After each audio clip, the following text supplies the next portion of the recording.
you literally can't do anything in the elevator industry by yourself. But if you want to do anything meaningful, you have to have other people. Hello, and welcome to the Elevator Careers Podcast, sponsored by the Allred Group. I am your host, Matt Allred. In this podcast, we talk to the people whose lives and careers are dedicated to the vertical transportation industry to inform and share lessons learned, building upon the foundation of those who have gone before to inspire the next generation of elevator careers. Today on the Elevator Careers Podcast, we are speaking with a passionate problem solver who represents the fourth generation of his family to find their career in the elevator industry.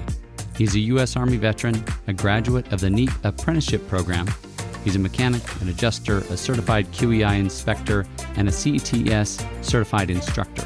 He's currently the president of Allred Elevator, a People First company, and I would like to welcome Chris Gutkes. Chris, welcome to the show. Hey, thank you very much. I appreciate the invitation. I am a fan of the podcast, so being a participant of it is very exciting for me. I appreciate it. Thank you. I appreciate it very much, and I'm excited to talk to you. Obviously, get to know your story a little bit more, and I always love to start with the question of, tell me how you got started in the elevator industry. Well, I was born into the elevator business.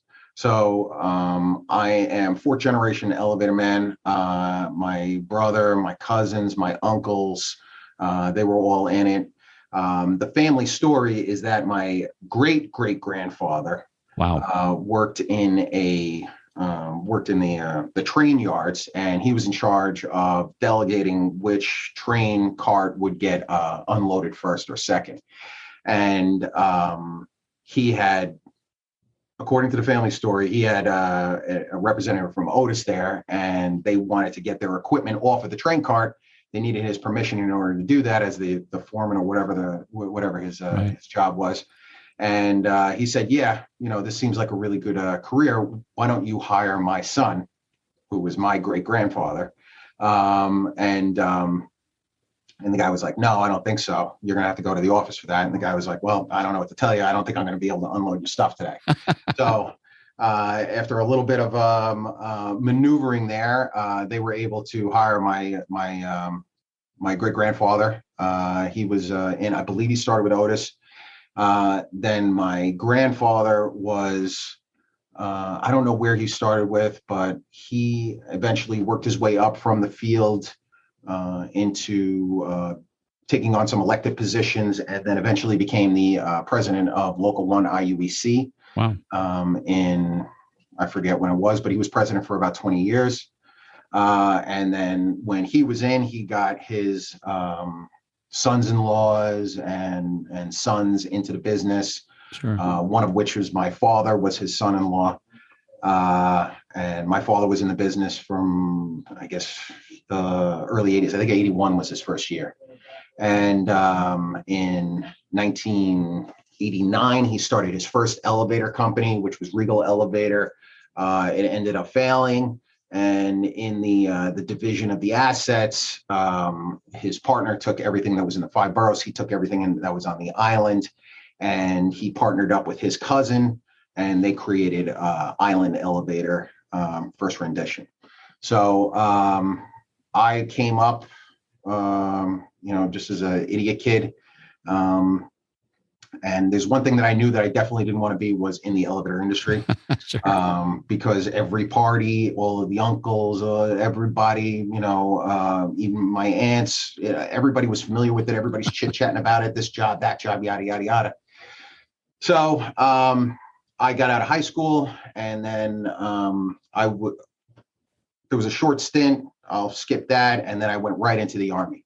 And after I got out, it was peacetime military, and I got out in February 01. And the next day, I still had all my stuff in the truck. The next day, I saw my father. I said, listen, I need a job. He said, fine, come on in. And from that point, now more mature, I got in front of elevators, and it really just kind of hit everything that I ever wanted to do as a career. I was addicted. I got the bug.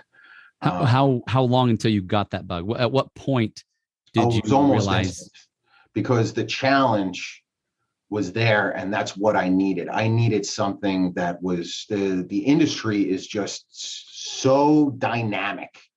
There are so many different moving parts. There's so many. I mean, you stand in front of a controller for the first time, and it's like a Christmas trees celebration with all of the blinking, everything, and the relays and all of Sure. the stuff, and you're like, oh my goodness, this is crazy. But it's crazy good because it's like, if I can learn this, if I can do this, I can do anything.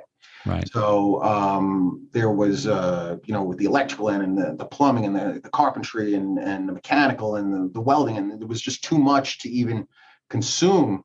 So I was in it and I was addicted to it right away. Then my grandfather, who was president of the union, decided to, he got me in with Thyssen. Okay. And I did about 3.5, 4 years over at Thyssen, went through a union school. Passed the mechanics exam, and then shortly thereafter, I was hired by my father in 2005, and then I've been with the company since then. Very cool. Very cool. And you've never looked back? I've looked back. It's challenging.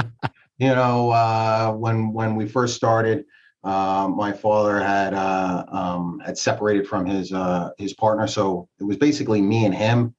And there was one other guy who was working part-time for us, but it was me and him in a windowless office in Wyandanch with 85 units on service. And we built everything from there. And it was very challenging. And a lot of times you kind of look back and you're like, boy, it'd be a lot easier if I did this. But if I just stayed out in the field, if I just, stayed in that area. But, if anything worth having isn't easy to get. So Sure. Although there was a lot of challenges to overcome, I think that it made me a stronger person. And I can't really say that I regret it, even though I hated it sometimes. I hear you. Well, talk to me through your journey from mechanic to president of Island Elevator. How has that transpired, and what are some of the things you've had to learn along the way? What have I had to learn along the way? Everything. So when I first got here, we didn't have a website. So I built a website. I didn't know how to build a website. I did like one of those simple drag and drops. Sure. Took me forever, looked terrible, but we were online. I didn't know about email or Microsoft Word or anything like that. Everything had to be learned. Sales theory, cold calling. I learned by picking up the phone and then just hammering away at it until somebody said yes. And when they said yes, I was like, yes. And then like 5 seconds later, I'm like, all right, I got to get back on the phone. Sure. And that was all while I was continuing to develop as a mechanic and a troubleshooter out in the field. Wow. Because I had to build while maintaining with my father, who was mostly running things from the office, and he was taking care of the financial stuff and this, that, and the third. And I was doing more of the sales stuff. And I'll tell you a story is that for a while there, what happened was I would go out, fix some elevators, run some service calls, this, that, and the third. Then I'd come back and I would cold call until 6, 7 o'clock at night, wow. Hopefully setting up a couple of meetings for the following day. And I would have to bring a change of clothes in my car so that I went, and this happened a lot, especially during while we were trying to get to a level where we could hire somebody, where I would go, I'd fix an elevator, then I would drive over there, then I would change into my sales clothes. Then I would go in there, have a sales meeting. Hi, I'm Chris, the salesman. No, I'm not the same Chris from the office that called you on the cold call. That's a different Chris. And no, I'm not the Chris from who fixed your elevator last week. That's a different Chris. No grease under my fingernails. They thought like 20 Chris's worked for the company. So and then I would get done with my sales call, and then boom, I'd have to go in, change back into my field clothes, go fix an elevator. And then at the end of the day, round it up, back at the office, punch out a service agreement, punch out a repair proposal, whatever it is. Just you just do whatever it is, and there was times where, especially early on, where we went weeks without a paycheck just because there just wasn't the cash flow that we were aiming to achieve, and it was very it was very difficult, but I learned a lot. I wouldn't, if Chris today went back and had to do it all over again, I wouldn't do it. I'd be like, no way, I need financing. I need a team. I need to hire all this stuff, but to build it from the ground up on your own is very, very difficult. And it takes a long time. Sure. And so I kind of moved my way up, and then we were able to hire some people, and then we were able to get some more stuff done, and we were able to bring on more customers. And then in 2016, my father died suddenly. So now I went from like this troubleshooting engineer, management of the field, VP of operations type, and I became shotgun president. So there was, now I'm at this level, and the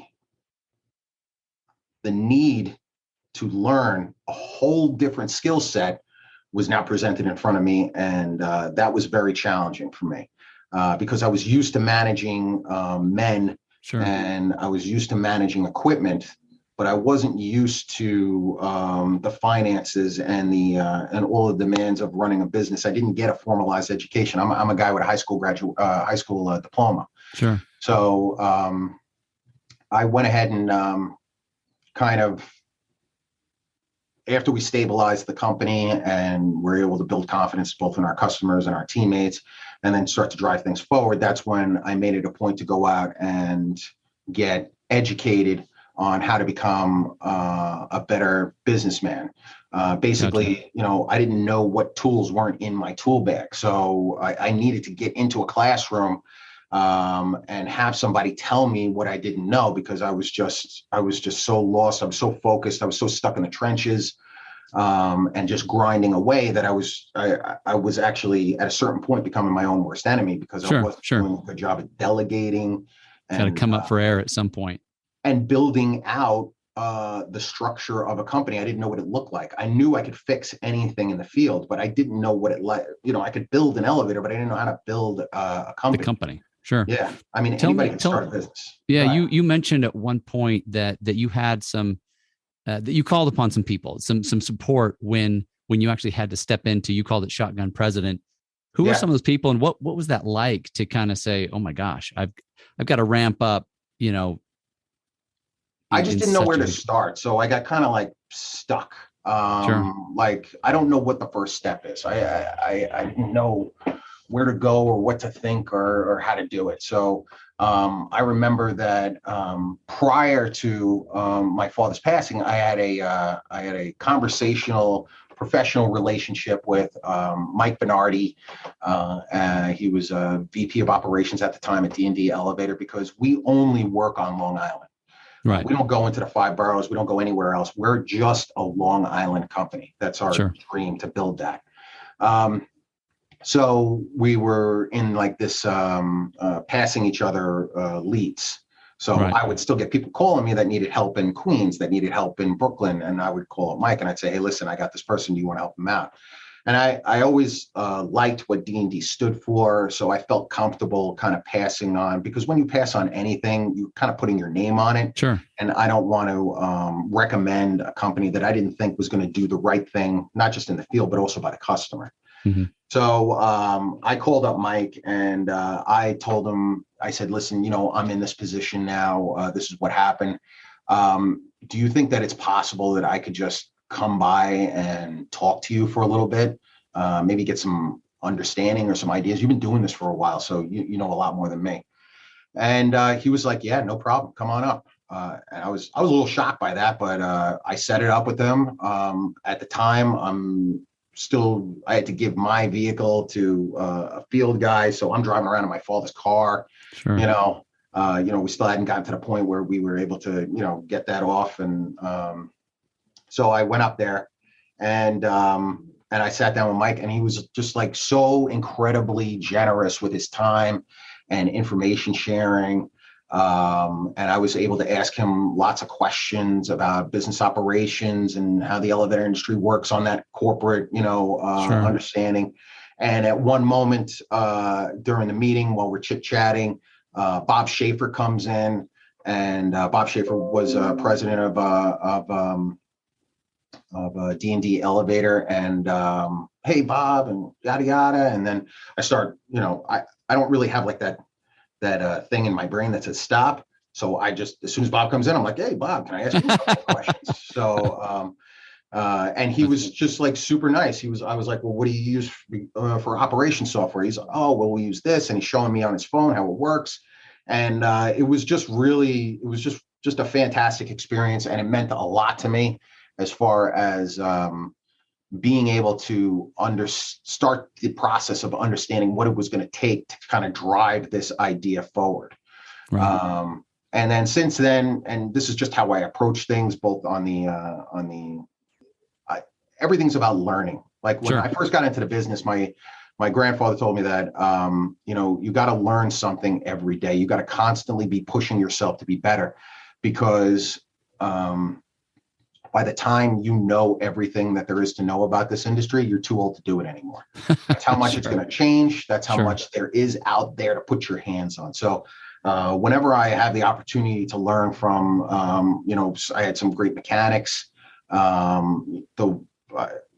I couldn't be any more respectful and appreciative of my first mechanic coming in through Thyssen, which was Anthony Anderson. Great guy. I mean, he taught me so much. I can't even tell you. I don't know that I'd be able to make a living the same way that I am today if I hadn't had Anthony Anderson as my mechanic for 2 years while I was over at Thyssen.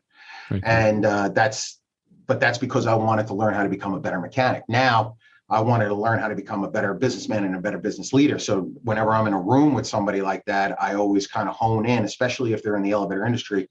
And I try to listen and pick up, because if they give me just a few moments, a few opportunities they don't even know that they're teaching me stuff half of the time. I'm just sitting there and I'm taking it in. And then I turn it around and I go back and I aggravate the crap out of my team by telling them, hey, I just got this great idea. We're going to do this, So they're like, stop with the ideas. Let's just get done with the last idea. So, but I've since then I've maintained a good relationship with Mike and with Bobby Schaefer, because not only do I look at them with a high level of respect, not only for what they're accomplished, but what they continue to accomplish. Sure. Because Bobby, as far as I'm concerned, is like a captain in this industry, and he should be recognized as such, with all of the effort and resources that he poured into creating an education program. When he was president of NAAC, he was one of the driving forces behind the CET program, which is now recognized by New York State DOL and federal DOL as an approved apprenticeship program, or education for an apprenticeship program. He started the Elevator Learning Center, which was basically the only trade school that I know of that was dedicated right to them. Now he had this great little school and this institution and these beautiful ideas. And when I asked him if my people could participate in that, he said yes. So I don't know anywhere else, or have heard anywhere else, where a company would dump this amount of resources into building a facility dedicated to training up and providing safety courses for the elevator technician and the elevator professional, and then allow another company and their employees to participate in that. So I can't be nice enough and thankful enough for Bobby and Mike, and they really helped to shape this second half, third half part of my career, and what I've become today. So as much as Anthony helped to influence my ability to be able to put my hands on the equipment, these guys have helped to influence my ability to be able to have a vision and to push things forward and to not give up, and to understand that in the elevator industry, in the elevator business, there is room to make the impossible possible. Sure. So I'm really thankful to those guys. But I've spent time in a room with the president of Unitech Elevator, Jake Lammers. I'm sorry, Jake. And we're just talking and I'm just listening to him and he's mentioning concepts that I didn't really put together. Sure. Jake's like a savant, he's been like president of that company since he was in like his late 20s, early 30s or something like that. Wow. This is a huge elevator company. Right. And he talked and I listened and I took home and I took to heart when he had conversations about disciplined growth, which is it was a concept that I had never really understood, how to be more narrow and Sure. focused on a goal. Or I sat in a room with Don Gelastino, who's another guy who I just can't, I love listening to him talk because he just shares so much. Sure. And he's just completely fearless about it because he just doesn't care. Nothing that he's going to tell you is going to prevent him from being as successful as he's become. True. So, but to listen to him and hear him talk about, different events, how to give back to people, how to provide different services, he's giving me ideas on how to increase revenue. It's not even like he said, listen, Chris, this is how you do it. No, he just started talking and I'm like, oh, this is what I'm talking about. This is big. Let's Sure. go back. Let's start doing this over here. So I tried to envision myself and I envision Island Elevator Team as taking the best pieces of everything and putting it together out here.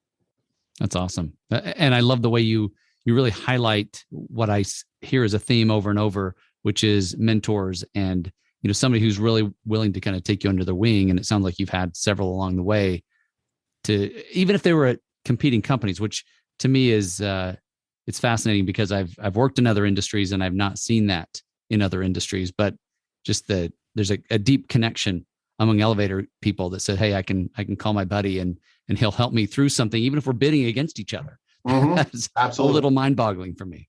I just had a conversation with I don't know, he's an owner. I don't know what his official title is at a competitive elevator company. I don't know if he wants me to use his name. So, and I told him about a modernization bid that I was doing that was in his area. It was in his strike zone. He could have easily just gone in and scooped and picked it up.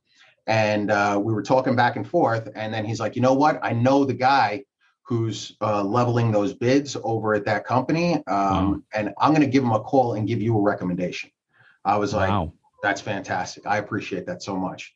I've had the opportunity to help him out a couple of times, but really it's just when it comes to the elevator industry, the way that I kind of look at things in general is that knowledge is like love. Sure. You can't take it with you. You got to give it to somebody else. I love that. So people have been very generous with their knowledge with me. And I feel it is my duty to be just as generous with other people that I interact with the future generations that are coming up. I don't know if it's like a mentorship per se, but it's definitely a professional respect for what we've done.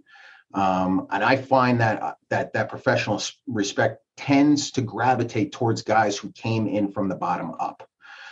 If you know that I was out there, put my hands on that equipment, and I know you were, and we both understand the struggle of coming from there and going to where we want to be. Forget about where we are, where we want to be. Like a Mike Bernardi, like a Bob Schaefer, like a Don Gelastino, where they actually know what it feels like to have carbon dust underneath your fingers and to go home and scrub all night trying to get this off. For what reason, you don't know, probably just to keep your wife quiet. But then, you're going, because you're going back out tomorrow to get completely covered in whatever it is that is inside this elevator shaft, and feel good about it and want to try to bring this opportunity to other people. So I don't know if that I answered you. No, I love that. Sometimes I just talk too much. No, you're good. You're good. And I can see that. So I'm curious though, because you brought up the fact that this bond seems to be with those who have the carbon fiber dust on their fingers. Do you feel like it gets lost sometimes for those, or maybe I wonder, and I guess what I'm getting at is it harder for others to kind of tap into that? Or is there a way for somebody, maybe they come out of the military and they come in as a superintendent. Is there a way to kind of get that respect, if you will, from? Sure. I am a firm believer of you got to give respect in order to get respect. You got to give trust in order to get trust. So I know a lot of people are like, trust but verify. Some people are like, I don't trust anybody. They got to prove it first. Me, I take a different path. My path is I will give this to you. I will trust you. I will plan for you to be unsuccessful at this, and then we will build this thing back up to where it needs to be together. So I would rather give trust and be disappointed than to try to micromanage and control everything. Not to say that I don't have control issues. I do. But I'm working on that, trying a lot more self-awareness. But to go back to your question, can people from different industries that kind of insert themselves at different levels in the elevator industry make it? Absolutely. You get guys that come in from a different industry. Now, it takes a little while in order to be able to earn that respect from the guys that started from the ground up. Like, we'll talk about your military super that comes in from hard hats to helmets, or helmets to hard hats. This person, man, woman, whatever it is, as long as you give the people the respect that are in the field, and to understand the pressure and the level of difficulty that it takes to fix an elevator and then leave the front of that elevator and then go fix a different elevator from a different manufacturer from a different year, sure. You will be able to earn their respect very quickly. I've had guys that come into my company that don't know a lick about elevators, but they carry themselves well, and they take that position, and they understand that leadership at Island Elevator is not about telling people what to do. It's about service. So sure. What are you doing today that's helping your guys become more successful, men or women, become more successful tomorrow? Because if you're not doing anything and the only thing that you're giving them is grief or blame, then you're not doing a good job. You're not a good leader. Sure. So that's what we try to kind of constantly emphasize. So if somebody comes in with good leadership skills, gives respect, gives trust, and commits themselves to being able to make sure that their team and their personnel and their people are going to be successful, it's all about what you can give to your people. Because if you can't, you have to give everything that you can to your people, and then you have to give a little bit more until you have nothing else to give, and that's when the magic happens. And one day, when you're at your weakest, when you feel like the world is caving in on you, that's when you're going to look over your shoulder, and they're going to be there to give it back.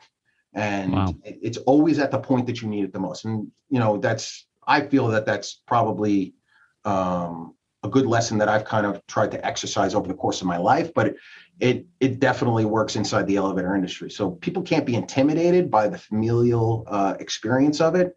You just got to hold yourself high and remember that you are there to help. You are not there to manage. We manage equipment. We lead people.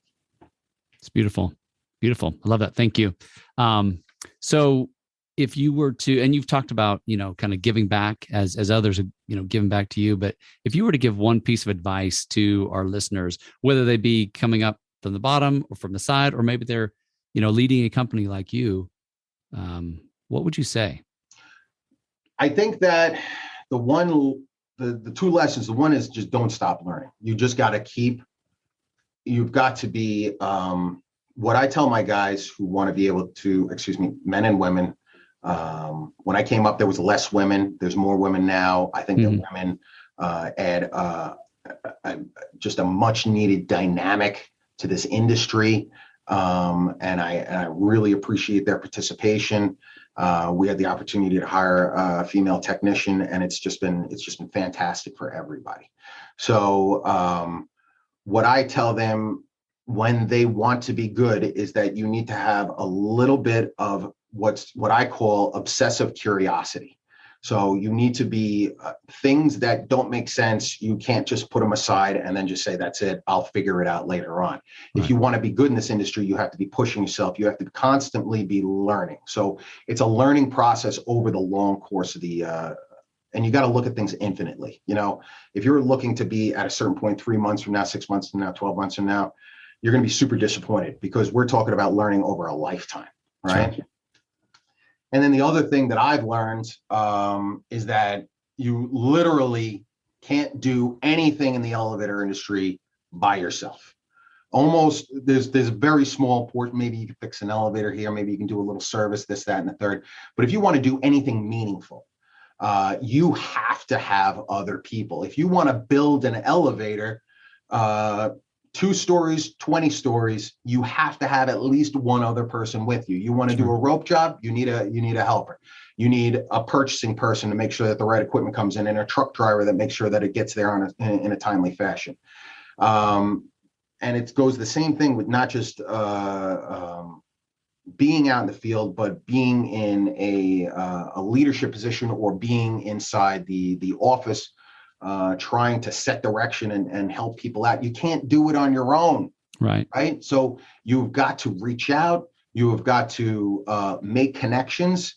You will, and I've heard it on some of your other podcasts, where people will, they'll make certain connections at one company, and then they don't see the people again for like 20 years. And then you see them again, and it's almost like, hey, what have you been up to? Let's kind of catch up, and yada, yada, yada. Right. That's a real connection with real humility, to really understand that you cannot do anything meaningful on your own. You can only cap out at a certain point. That's you can one person fixing elevators, maybe kind of, you subcontract out to a team for doing this, that, and the third. You're going to get to a certain point where, 85 to 135 elevators, and that's it. That's as big as your company is going to get, until you realize that you need other people. And the more time that you spend building them up and making them better is what's going to help the entire dream kind of manifest itself. High tide raises all ships. Yeah. Thank you. That's awesome, because I think that's what you've done a good job articulating that we lift each other, that we all succeed together. Even if we're competing against each other, we're still both succeeding. For sure, because there's enough work out there for everybody. Because fortunately for us, there's a noticeable barrier to entry. And even if you took all of the licensing requirements and the insurance requirements and all of that stuff, elevator people are different, right? So you need to be what I tell everybody that comes and works for Island Elevator on their first day is, our equipment, even if they work for another elevator company, our equipment is different than your equipment that you were used to working on in Queens. If you want to be successful at Island Elevator, you need to be comfortable being uncomfortable, because you're just going to be constantly challenged. And if you're not okay with that challenge, you're just not really going to be that successful here. Some people just want to, which is fine. You need those people in this world. But a majority of elevator people are looking for that challenge, are looking for the next challenge after that. Love the pace. You've got to be okay with a fast pace. You've got to be okay working under pressure, because this industry will beat you down. You've got to be okay working in teams. And what I find is that, especially people here at Island Elevator, that they have 2 common traits. Number one, they are competitive. So it's man versus machine, person versus machine. Like, you want to get that, and when you don't, you feel something less about yourself, almost like, I don't belong in this industry anymore. And then you fix the elevator and you're like, I am the god of this industry.